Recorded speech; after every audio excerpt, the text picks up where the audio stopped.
So ayan, what's up po ulit mga ka-backyard. So papakita lang natin ngayon. So after a week, so today is December 24. So last video natin is yung a week ago yun. So maliliit pa yung mga ampalaya na finiture ko. Pero ngayon, ang lalaki na. Tingnan nyo, oh. Grabe, oh. Diba? Ang lalaki din ang ampalaya. Pa isa.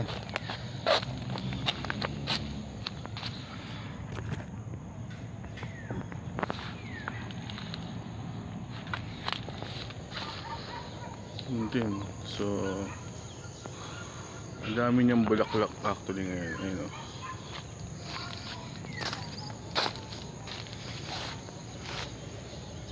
Tapos dito yung pinakamalaking ampalaya.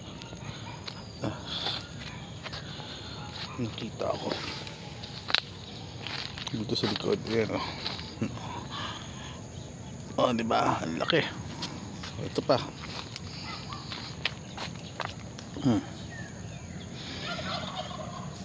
So ang ginawa ni mama, ayun, nagtahi siya ng net para hindi daw tusukin ng mga mababait na hayop. So yung control ng mga yun yung iniisip pa niya. So nagpapahanap siya ng tawag dito nung para yung mga hayop tadapo doon didikit na lang, something like that. So yun, ayun yung mga ampalaya. Ito yung kamatis nya, yung mga nakasupot na yan, mga bunga yan. Ito talong, bulaklak na rin.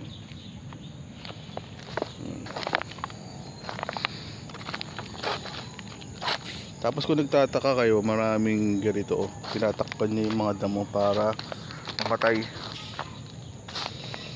Ito ano daw to eh, ang tawag dito, pipino. Yan. Tapos ito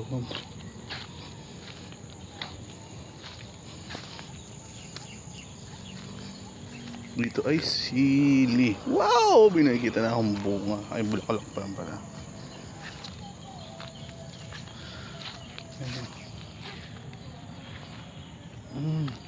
You know, nice. Bunga na!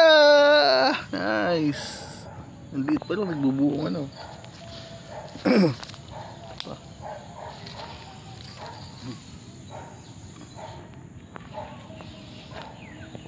Galing. Punta. So yun lang. So after a week, namumunga na yung mga sili. So siguro dapat pasabuyan ko ng pataba to.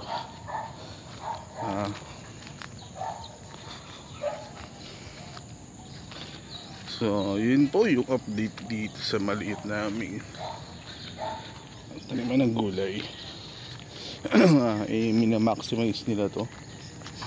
Nag-iisip pa rin ng mga itatanim na iba.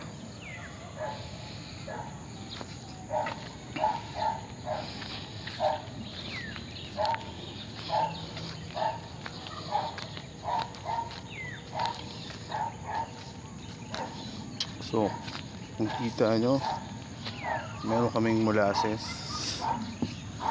at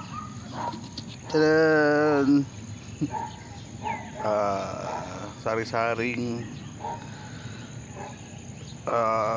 prutas, gulay, pinagbalatan na pagdilig. So yan ang ginagamit na pandilig ni mama para dito sa mga halaman. So yun lang, sana may natutunan kayo at share lang namin. Stig, ipopollinate yung bubuyog.